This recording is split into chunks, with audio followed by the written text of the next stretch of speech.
Mi vida por su amor, capítulo 7 de Bárbara Cartland. Lorena había hablado con lentitud y seriedad, expresando espontáneamente su pensamiento. Después, se asomó a la ventana y dijo: «Creo que los granjeros son personas muy afortunadas, porque deben sentirse como Dios». «¿Como Dios?», repitió el duque. «¿Qué quiere decir con eso?». Lorena lo había mirado con una pequeña sonrisa que era como un gesto de disculpa. «Se me ocurrió cuando vi los becerros y los corderos, los pollos y los cerditos, que los granjeros están siempre creando nueva vida. Cada año nacen nuevos animales y eso en sí mismo no solo debe ser emocionante, sino que debe darles una sensación de omnipotencia». El duque se echó a reír. Nunca antes había oído esa idea. No cabe duda de que tiene ideas muy originales. Lorena lo miró como si temiera haber dicho algo malo, pero el duque añadió, sin esperar a que ella formulara la pregunta: «Originalmente es lo que le falta a la mayor parte de la gente. Me pregunto de dónde saca todas esas ideas». «De mi cabeza», había contestado Lorena con sinceridad. «¿Y con quién las ha discutido antes?» «No con mucha gente. Las muchachas de la escuela querían hablar de las cosas que habían hecho en las vacaciones, y como yo nunca venía a casa, no podía unirme a sus pláticas sobre ese tema. Por otra parte, comentaban también lo que iban a hacer cuando terminaran de estudiar, y yo no tenía la menor idea de lo que sería de mí». «¿Me está diciendo, entonces, que solo habla con usted misma?», preguntó el duque. «No, en realidad», dijo Lorena sonriendo. «Solo pienso para mí misma e invento historias, pero nunca soñé que visitaría una casa tan magnífica como la suya y que tendría oportunidad de ver los tesoros que contiene. Los que hay en Mertz son fantásticos». «No los ha visto aún todos». «Tal vez no tenga tiempo para ver el resto», añadió Lorena, lanzando un pequeño suspiro. «Espero que tío Hugo no quiera marcharse hasta que yo lo haya visto todo. La tranquilizaré diciéndole que, hasta donde yo sé, su tío está dispuesto a pasar aquí casi una semana. Eso es lo que yo esperaba, y gracias, muchísimas gracias por permitirme estar aquí». «Si digo que es un placer, le parecerá una frase trillada», dijo el duque. «Es el comentario cortés que hace uno siempre, pero en esta ocasión es la pura verdad». Ella le había dirigido una sonrisa muy dulce, como si él le hubiera hecho un regalo muy especial. Entonces tomó otra rebanada de pan. «Se porta con mucha naturalidad», pensó el duque mientras el carruaje avanzaba por la avenida, en dirección de la iglesia. Recordó cómo, cuando cabalgaban hacia la casa, al aparecer Mer a la vista, Lorena había dicho: «Supongo que tenemos que volver, ¿verdad? Me gustaría seguir cabalgando por horas y horas, y kilómetros. ¿Tendrá aún otros días para cabalgar?» «Lo sé», contestó Lorena, «pero, de cualquier modo, algunas veces quisiera que el tiempo pudiera detenerse». Algo en el tono de su voz le hizo al duque preguntar: «¿Me está tratando de decir, en una forma indirecta, que se siente tímida, o tal vez un poco temerosa de encontrarse con toda la gente que se hospeda conmigo?» Era muy comprensible. Había pensado el duque, al decir eso, que una muchacha joven se sintiera así, y eso era lo que todos esperaban de Lorena antes de su llegada. Sin embargo, ella no había actuado, en ningún sentido, en la forma en que Archie Carnforth imaginó. «Mamá decía siempre que la timidez es una forma de egoísmo», había contestado Lorena. «Equivale a pensar demasiado en uno mismo, en lugar de pensar en los demás». «Pero seguramente debió sentirse un poco tímida cuando llegó por primera vez aquí», insistió el duque. «Creí tener mariposas en el estómago», confesó ella, «pero cuando lo vi a usted, me olvidé de mí misma». «¿Por qué cuando me vio a mí?», preguntó el duque con curiosidad. «Porque era usted exactamente como yo esperaba que fuera el dueño de la casa de mis sueños. Y el señor Gillingham había dicho que Mer era como un palacio de cuento de hadas. Me alegro de no haberla desilusionado». «No, como me lo imaginaba, y todos los demás también. Las hermosas damas, relucientes de joyas, moviéndose con gracilidad de cisnes en sus trajes de noche. Las flores que adornaban la mesa, los cuadros, los adornos de oro. Siempre lo recordaré». Ahora, pensando en lo que ella había dicho, el duque se dijo que Lorena lo veía todo como si fuera un cuadro, y con gran percepción adivinó que ni él ni el resto del grupo eran realmente humanos para ella. Lorena era una niña que estaba viendo una obra teatral en un escenario, fascinada, absorta en los detalles, pero sin sentirse involucrada en lo que sucedía. Sin saber cómo, el duque, de algún modo, parecía leer el pensamiento de ella y percibir lo que sentía. Con un pequeño estremecimiento se dio cuenta de que el carruaje había llegado a la iglesia. Podía ver al vicario con su sobrepelliz, esperándolo en la entrada para escoltarlo por el pasillo hasta la enorme banca familiar, de madera tallada, que estaba situada frente al altar. Bajó del carruaje y extendió la mano. «Buenos días, vicario». «Buenos días, su señoría. Es un gran honor tenerlo una vez más con nosotros para rendir culto a Dios».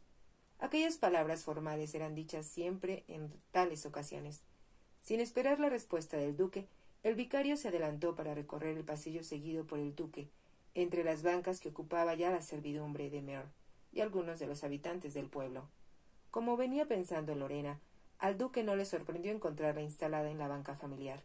El vicario acompañó al duque hasta el asiento destinado para él, tallado con su escudo de armas, y su señoría, al sentarse en los cojines de terciopelo rojo, vio que Lorena, con la cabeza echada hacia atrás, contemplaba los hermosos vitrales que había encima del altar. Llevaba puesto un delgado vestido de muselina, pues, aunque todavía era temprano, ya hacía calor y el sombrero con el que había viajado le daba una apariencia muy joven y le rodeaba la parte superior de la cabeza como una aureola. No miró al duque, y él se preguntó si se habría dado cuenta de su presencia. Se dijo que, de haber estado solo en la iglesia, con cualquier otra mujer que no fuera ella, aquella lo hubiera abrumado con miradas insinuantes, sin respetar la santidad de aquel lugar, para hacerle notar su personal interés en él. El servicio empezó y un residente del pueblo tocó muy bien el órgano que la madre del duque había donado a la iglesia. El coro estaba integrado por niños de la escuela a quienes sus padres obligaban a asistir, pero cantaban los salmos y los himnos con más sensibilidad de la que podía esperarse en un pueblo tan pequeño. También había sido la madre del duque, quien se había preocupado de que el coro de la iglesia recibiera adecuada instrucción musical. Al maestro del coro se le pagaba por sus servicios. Como Lorena había estado en un convento católico, el duque se preguntó si no tendría dificultad para seguir el servicio con el libro de oraciones de la iglesia anglicana, pero como parecía usarlo con soltura, pensó que tal vez había asistido a la iglesia que debía tener la embajada británica en Roma. Podía oírla cantar los salmos y los himnos con una clara voz juvenil. El duque se dijo que a su madre le hubiera encantado escucharla. El servicio fue corto, como era también tradicional, pues el duque anterior había insistido en que ningún sermón debía durar más de 10 minutos. Si se prolongaba más de ese tiempo, miraba el reloj y se marchaba de la iglesia. El vicario, por lo tanto, tenía buen cuidado de mantenerse dentro de aquel límite y su señoría se dio cuenta de que Lorena escuchaba todo con atención sin mostrarse inquieta o nerviosa. Si había una cosa que disgustara al duque era una mujer que se movía todo el tiempo. La costumbre que tenía Daisy Hellingford de juguetear con las perlas y los anillos le resultaba cada vez más irritante. «¿No te das cuenta?», le había preguntado una vez, «que cuando te mueves innecesariamente disipas tu energía? Apenas el otro día leí un artículo de un doctor y escribió sobre ese tema». «Tengo toda la energía que necesitas de mí, mi querido Alston», contestó Daisy, «y a veces hasta más». No cabía la menor duda de lo que estaba insinuando, y el duque no volvió a criticar sus movimientos innecesarios, pero estos lo molestaban más a medida que pasaba el tiempo. Cuando pasaron la pequeña bandeja para recolectar limosnas, el duque notó que Lorena depositaba un chelín. El vicario aceptó la colecta en el altar y después bendijo a la congregación. Después de permanecer arrodillado por unos minutos, caminó de nuevo hacia la banca del duque, pues su señoría siempre salía de la iglesia antes que el resto de la congregación. Por primera vez, el duque se inclinó hacia Lorena y le habló. «¿Regresará usted conmigo?», le preguntó. Comprendió al ver la forma en que ella le obedecía sin titubear que aquella era parte de la disciplina que había adquirido en el colegio. Caminaron uno al lado del otro, detrás del vicario. «Adiós, su señoría», dijo el clérigo en la puerta. «Ha sido un honor y un placer tenerlo con nosotros». «Fue un sermón muy interesante, vicario», dijo el duque. «Debo felicitarlo por él». En realidad no lo había escuchado, pero el anciano se ruborizó de placer. El carruaje esperaba afuera, con un lacayo ante la puerta que la mantenía abierta. Lorena levantó la mirada hacia el duque. «Yo llegué a pie», dijo. «Espero que venga ahora conmigo en el carruaje. Puedo hacerlo. Me gustaría mucho». Él le indicó con un gesto de la mano que ella debía subir primero. La siguió, y cuando el vehículo se puso en marcha, le dijo. «Supongo que debía haber anticipado que querría ir a la iglesia. ¿Cómo se enteró del servicio?» «Le pregunté a Emily, la doncella que me atiende», contestó Lorena. Ninguno de sus otros invitados lo acompaña a la iglesia los domingos. Creo que la mayor parte de ellos van a la iglesia en su propio pueblo, cuando están en su casa, como hago yo, contestó el duque evasivo. Pero como su padre era vicario, supongo que para usted el asistir a la iglesia es un hábito difícil de romper. Nunca he deseado hacerlo, contestó Lorena. Cuando estoy en la iglesia, no solo me siento cerca de papá, sino que también, como él decía siempre, ello me da el poder para enfrentarme a las dificultades y problemas que pudieran surgir en la semana siguiente. ¿Poder? ¿Qué quiere decir con eso? Papá decía que podíamos adquirir una fuerza vital, que es Dios mismo. Fluye hacia nosotros cuando oramos, de modo que, si queremos ayudar a otra persona, ésta puede recurrir a la fuerza interior de que disponemos y que podemos compartir con ella. Lorena hablaba con sencillez, sin afectación alguna. El duque meditó un poco en lo que ella había dicho antes de comentar. Creo que esa es una excelente explicación de lo que debía hacer la religión por uno, pero con demasiada frecuencia falla, lamentablemente. Sé que es también lo que creen los católicos, dijo Lorena, y ellos extraen su poder no solo de sus sacerdotes, sino de sus imágenes sagradas. Como si percibiera que el duque estaba esperando una explicación, continuó diciendo: los he visto con frecuencia en Roma, arrodillados frente a una estatua de sus santos, o de una imagen bendita, y comprendía que no solo estaban pidiendo ayuda o solicitando algo que deseaban, sino que sentían que recibían un poder especial al orar. Comprendo lo que dice, murmuró el duque, y me interesa mucho. Con frecuencia me preguntaba estas cosas al ver a los católicos en mis viajes, encendiendo velas y orando en sus iglesias, y ahora usted me las ha explicado. Supongo que alguien tan importante como usted, del que dependen tantas gentes, necesita más poder que alguien tan joven e insignificante como yo. ¿Está sugiriendo que debía orar con más fervor que los demás?, preguntó el duque, con cierto escepticismo. Usted no necesita orar tanto como yo, contestó Lorena. Por otra parte, no existe nadie que no necesite unirse con la fuerza y el poder de Dios. Aun Cristo tuvo que hacer eso. El duque pensó que si sus amigos que estaban en la casa escucharan la conversación que él sostenía con una chica de 18 años, no lo creerían. No recordaba haber hablado con nadie de Dios, ni de la oración, desde que se hiciera adulto. En Oxford, él y sus amigos habían analizado algunas veces sus impulsos y sus acciones y habían discutido, en una forma un tanto abstracta, las diferencias entre las diversas religiones. Pero ahora, escuchando a Lorena, pensó que sus palabras hacían que la vida pareciera más sencilla.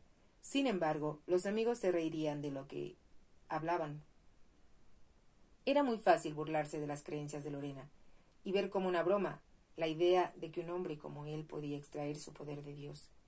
Se preguntó si debía advertirle que no hablara de esas cosas, pero comprendió que había en ella tal pureza y sinceridad que cualquier hombre decente que la escuchara la respetaría. Ello, sin embargo, no incluía a las mujeres, sobre todo a alguien como Daisy. Daisy no era una buena mujer, lo comprendía ahora, en ningún sentido. En su alma anidaba la maldad, y se preguntó cómo podía interesarle a alguien que tenía muy pocas de las características que él admiraba. Cuando llegaron a la puerta del frente, Lorena dijo con voz muy suave: tal vez lo que dije lo aburrió y en ese caso, lo siento. Mamá siempre decía que uno no debía imponer sus opiniones a los demás. Usted no me ha impuesto nada, y todo lo que ha dicho me interesa sobremanera, contestó el duque. Comprendió por la sonrisa de ella que su respuesta le había agradado. En ese momento, la puerta del carruaje se abrió y advirtieron que el recorrido había terminado. Lorena pasó una mañana muy feliz con Sir Hugo visitando las caballerizas. En Mer, como en todas las casas grandes, los domingos por la mañana los invitados acostumbraban visitar las caballerizas. Los palafreneros habían trabajado mucho, preparándose para la visita. Observó los pasillos recién lavados. Una trenza de paja marcaba cada cubículo y la pelambre de los caballos había sido cepillada con fuerza hasta hacerla brillar como el satén. Lorena y Sir Hugo llevaban poco tiempo en las caballerizas, cuando se les unieron Lord Camford, que venía hablando de sus propios caballos, Perry Gillingham y 3 miembros más del grupo invitado. «Es usted muy madrugadora y eso le sienta bien, señorita Benson», le dijo Lord Dartford a Lorena. Ella iba a contestar que se había levantado temprano para asistir a los servicios religiosos, pero temió que ello pareciera una crítica a los demás, por lo que se limitó a sonreír y contestó: «Es un día demasiado lindo para quedarse en la cama». «Estoy de acuerdo con usted. pero nosotros nos acostamos demasiado tarde anoche persiguiendo a la diosa Fortuna, que, por cierto, se volvió la espalda sin piedad. —¿Perdió mucho dinero? —preguntó Lorena, llena de compasión. —Más de lo que mis finanzas me permiten. Ella lo miró desconcertada y después de un momento, Lord Dartford continuó diciendo: —Sé lo que está pensando, que soy un tonto, y eso mismo es lo que yo me digo, como todos los jugadores. Siempre estoy seguro de que la próxima carta que tome me hará ganar una fortuna. —Leí una vez —dijo Lorena— que las probabilidades de que alguien que juega con mucha frecuencia gane al final son muy remotas. Me está diciendo algo que ya sé. Como le he dicho antes, soy un tonto, pero tal vez soy también demasiado orgulloso para confesarle a mis amigos que carezco de los recursos suficientes para apostar grandes sumas. —No está bien que ellos esperen que lo haga —dijo Lorena—. Creo que si yo fuera el duque. No tuvo oportunidad de decir más, porque en ese momento escuché una voz a sus espaldas que decía: —Oí correctamente. Si yo fuera el duque. Me interesa mucho conocer el resto de la frase. —Si no hubieras interrumpido, Alston —intervino Lord Dartford, antes que Lorena pudiera contestar—, habrías oído lo que la señorita Benson iba a decir.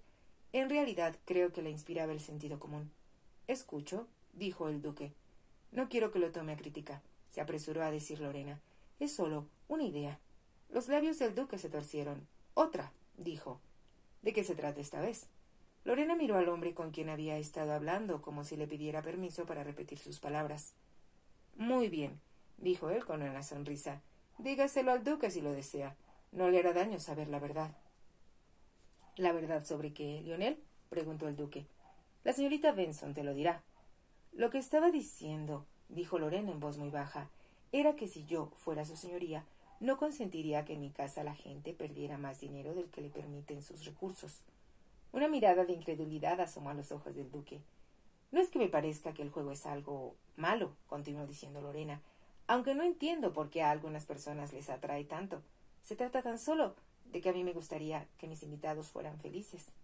Los dos hombres la escuchaban con atención y ella prosiguió: Nadie puede ser feliz si sienten, como este caballero, que han sido muy tontos al perder tanto dinero en un juego en el que hay pocas probabilidades de ganar.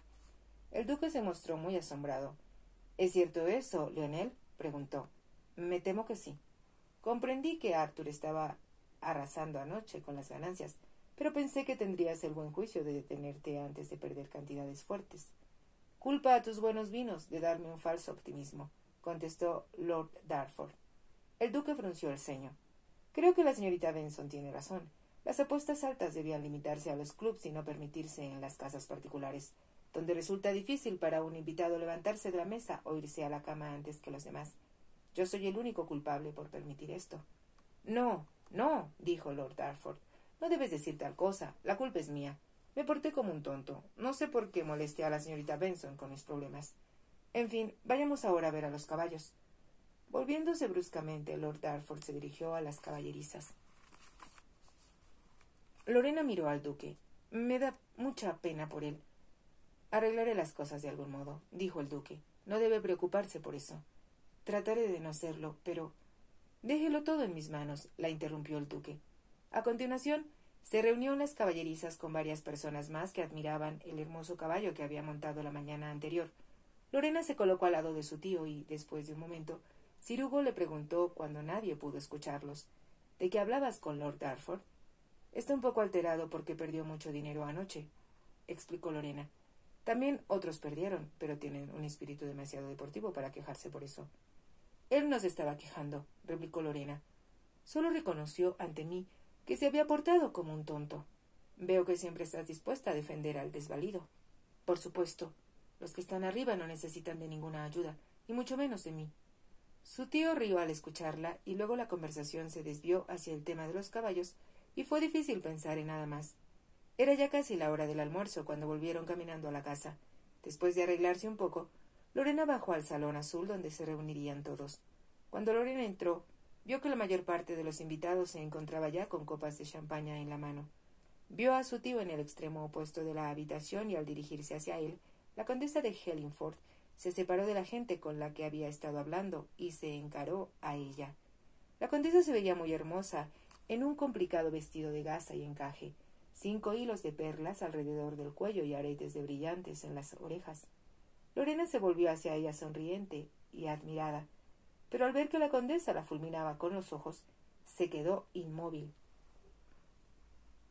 «Tengo entendido, señorita Benson», dijo la condesa con voz glacial, lo bastante alta para que todos la escucharan, «que usted acompañó a su señoría a la iglesia esta mañana. A pesar de ser tan ignorante, debe darse cuenta de que no es correcto que una mujer soltera viaje en un carruaje sola con un hombre». Todos en la habitación se quedaron repentinamente callados. El tono acusador de la condesa vibraba en el aire, como la voz del fiscal en un tribunal.